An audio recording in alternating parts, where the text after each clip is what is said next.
Leon Prater podría ser el villano más peligroso al que Dexter se haya enfrentado. Este coleccionista de asesinos en serie multimillonario organiza cenas con asesinos reales. Pero ¿cuál es su verdadero plan con todo eso? Hoy cubriré todas las teorías y todos los hechos que conocemos para revelar su verdadero plan. Y créeme, podría ser más malvado de lo que todos pensamos. Comencemos con lo que sabemos con certeza sobre el caso del Destripador de Nueva York, porque esto podría ser la clave de todo. El Destripador tiene al menos 22 víctimas confirmadas y nunca fue capturado. El episodio 6 muestra el tablero de crímenes de la detective Claudette Wallace, cubierto con fotos de víctimas y cronologías. Esto no es solo decoración de fondo, es central para la trama. Las víctimas abarcan años, diferentes barrios, diferentes orígenes, pero el mismo método brutal. Un asesino que desapareció sin dejar rastro. La detective Wallace está obsesionada con este caso, y me refiero a obsesionada hasta el punto de casi destruir su carrera.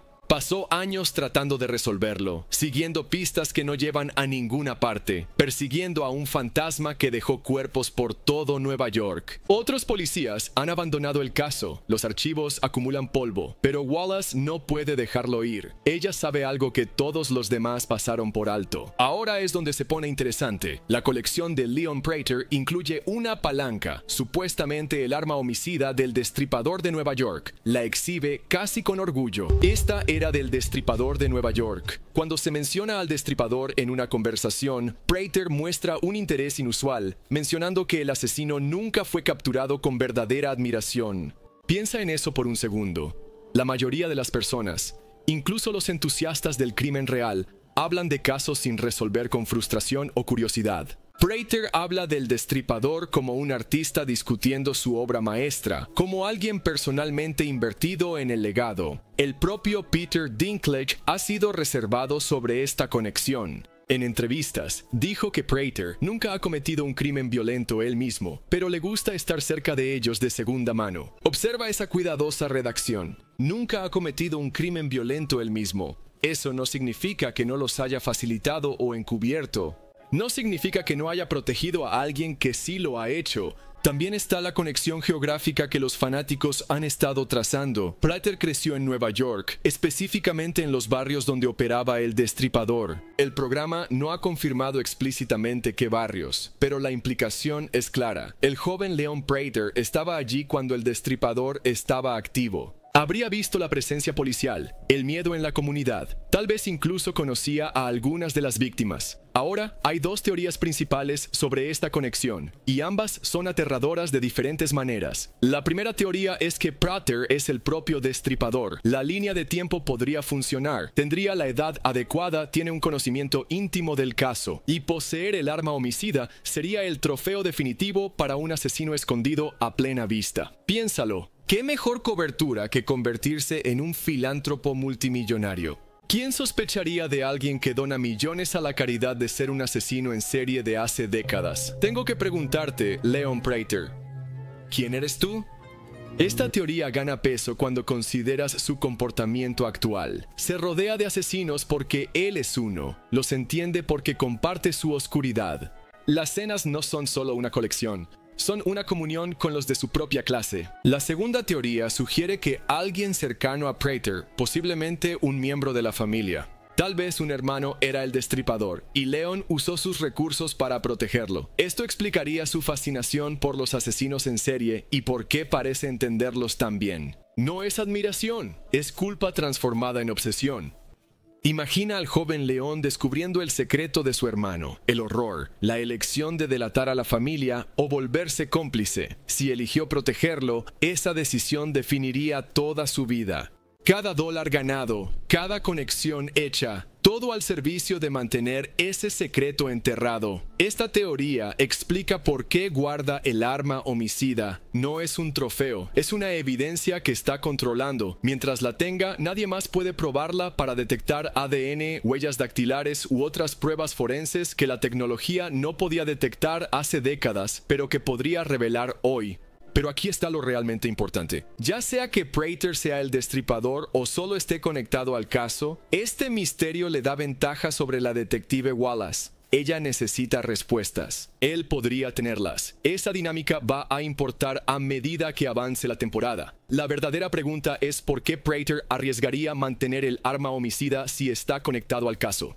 A menos que tenerlo le dé poder. A menos que sea parte de una colección más grande que nadie comprende completamente aún. A menos que quiera que alguien eventualmente lo descubra. Ahora hablemos de lo que Praetor realmente está haciendo con estas cenas. Porque es mucho más que reuniones sociales. El showrunner Clyde Phillips lo describió como una retorcida red subterránea. Y esa es una forma bastante precisa de decirlo. No son solo cenas, son eventos de reclutamiento, experimentos psicológicos y juegos de poder. Todo en uno. Praetor está reuniendo deliberadamente a asesinos, estudiándolos. Charlie, descrita oficialmente como la mujer derecha ingeniosa y meticulosa de Praetor, no es solo seguridad, es ex operaciones especiales. Piensa en lo que eso significa. No es alguien que hizo unos años en el ejército. Operaciones especiales significa entrenamiento de élite, misiones clasificadas, la capacidad de matar eficientemente y sin vacilación. No necesitas ese nivel de seguridad para cenas normales. Lo necesitas cuando tus invitados son asesinos y las cosas pueden salir mal. Los asesinos en serie suelen ser solitarios, aislados por sus crímenes. No pueden compartir su verdadero yo con nadie, pero en la mesa de Praetor están entre los suyos. Pueden dejar caer pistas, compartir miradas e incluso presumir de sus asesinatos. Es el único lugar donde se sienten comprendidos, pero va más allá de la fascinación. Praetor está construyendo algo sistemático. Una red implica organización, estructura, propósito. Estos asesinos no aparecen al azar solo por comida gratis. Están allí porque Praetor les ofrece algo que no pueden obtener en ningún otro lugar.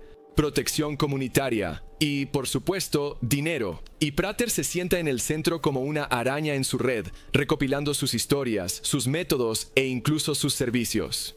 Porque cuando tienes una red de asesinos que confían en ti y te deben, ¿qué no podrías lograr? La red se extiende más allá de las cenas, como podemos ver en los últimos episodios, donde los lleva de viaje en helicóptero. Esto es una organización completa y sabemos que Praetor está invirtiendo serios recursos para mantenerla. Lo que nos lleva a la pregunta más grande. ¿Cuál es el significado más profundo detrás de todo eso? ¿Es mucho más que solo su obsesión con los asesinos en serie? Tal vez esa red sea la verdadera razón por la que se hizo tan rico. Usa a los asesinos como una especie de agentes para la recopilación de inteligencia, o para matar a personas que perjudicarían su negocio. Cada asesino sirve tanto de entretenimiento como de recurso estratégico, pero también podría ser algo completamente diferente. En el cuarto episodio de Resurrection, vemos la colección de trofeos de Praetor, pero un detalle despierta una teoría.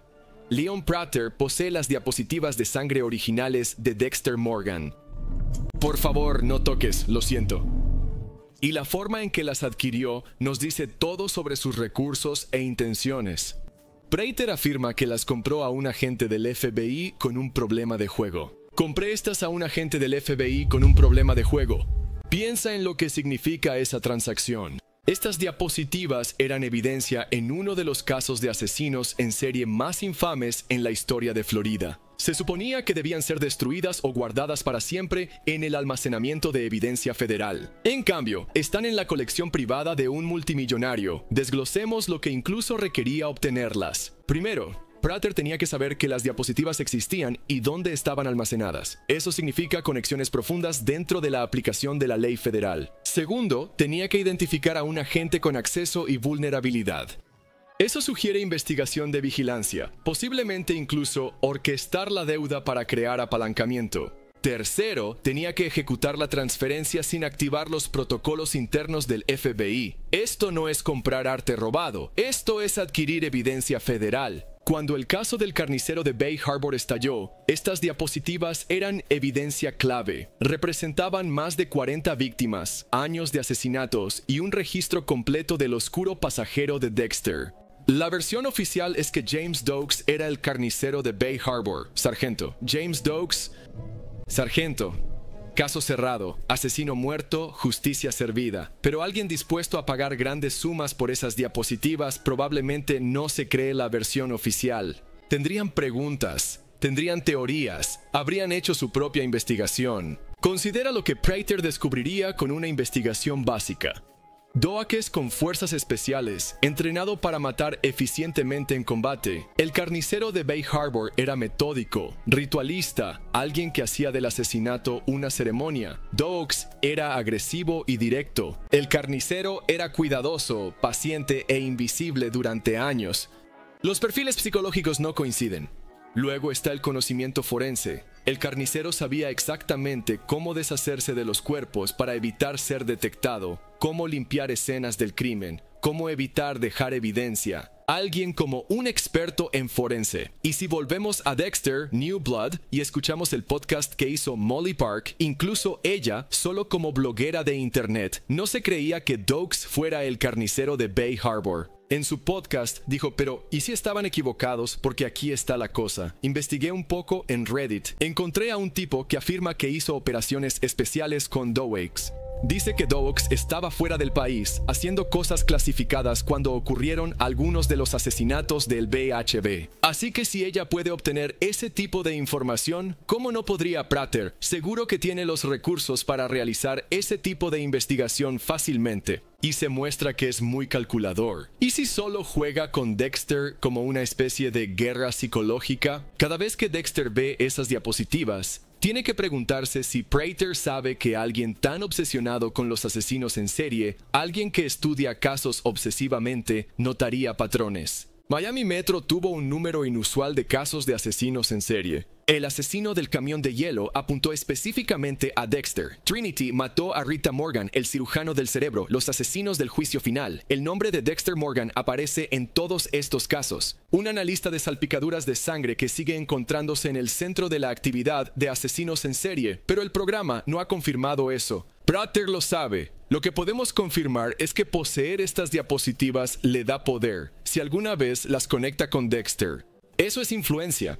Eso es control. Esa es la capacidad de destruir la vida de Dexter y meterlo tras las rejas. Las diapositivas representan más que solo trofeos. Representan a un asesino que seguía un código, que seleccionaba a las víctimas en función de sus propios crímenes, que se veía a sí mismo como justicia en lugar de caos. Para alguien que construye una red de asesinos, estudiar la metodología del carnicero de Bay Harbor sería invaluable. Estas diapositivas son una clase magistral en asesinatos en serie organizados. Ahora, basándonos en lo que realmente se ha revelado en el programa y todas las teorías, veamos las posibles direcciones para la historia de Prater. Antes de que sigas viendo, me alegra anunciar finalmente que estoy lanzando la primera edición limitada de mis camisetas. Al principio, solo hay 100 disponibles, así que asegúrate de comprarlas mientras puedas en DT Merch Store.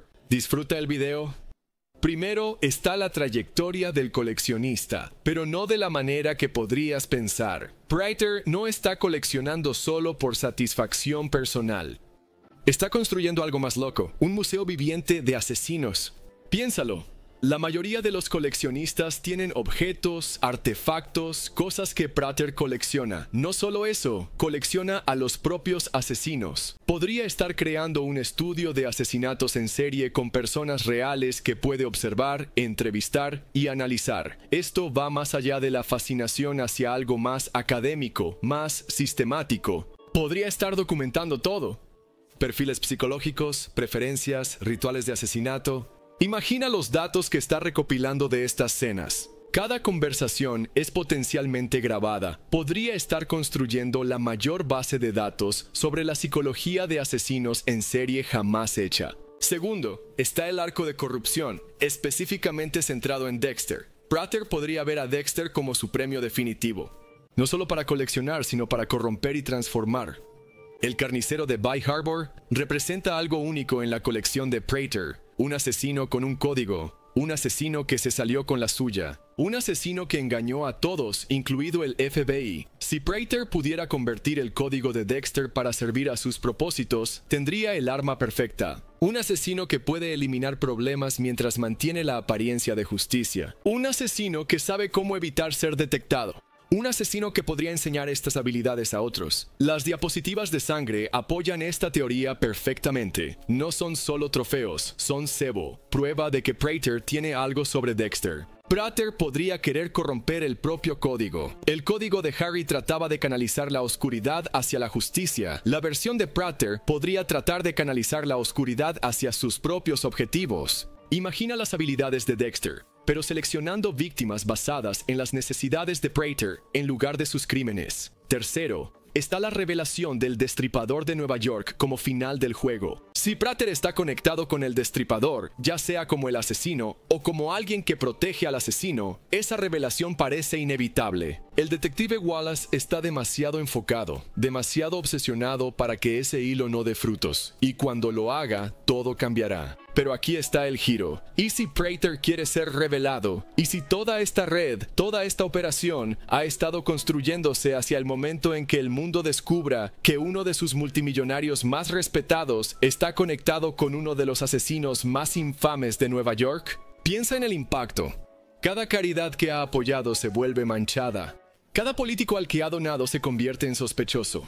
Cada negocio se examina minuciosamente. Sería una bomba nuclear lanzada sobre toda la estructura de poder de Nueva York. Quizás la revelación esté destinada a ser su gran final. Salir en una llamarada de infamia. Finalmente obtener el reconocimiento que el Destripador nunca recibió. Los asesinos en serie a menudo anhelan la fama, reconocimiento. ¿Y si la riqueza y la red de Prater han estado construyéndose para asegurar que su nombre viva para siempre en la infamia? Cuarto, está la posibilidad de expansión de la red y el escenario de construcción de imperio. Prater no está satisfecho con cenas en Nueva York. Quiere construir algo duradero, algo que continúe más allá de él. Una franquicia de asesinato, organizada y protegida, operando globalmente. El casting de Peter Dinklage y Uma Thurman sugiere potencial para múltiples temporadas. No contratas actores de ese calibre para un villano de una sola vez. El programa está construyendo algo más grande, y la red de Prater podría ser el hilo que conecta múltiples temporadas. Imagina la red de Prater expandiéndose. Chicago tiene un capítulo, Los Ángeles tiene un capítulo, cada ciudad con su propio tipo de manejador. Charlie tiene sus propias cenas, su propia colección de asesinos locales, todos conectados, todos compartiendo información y recursos,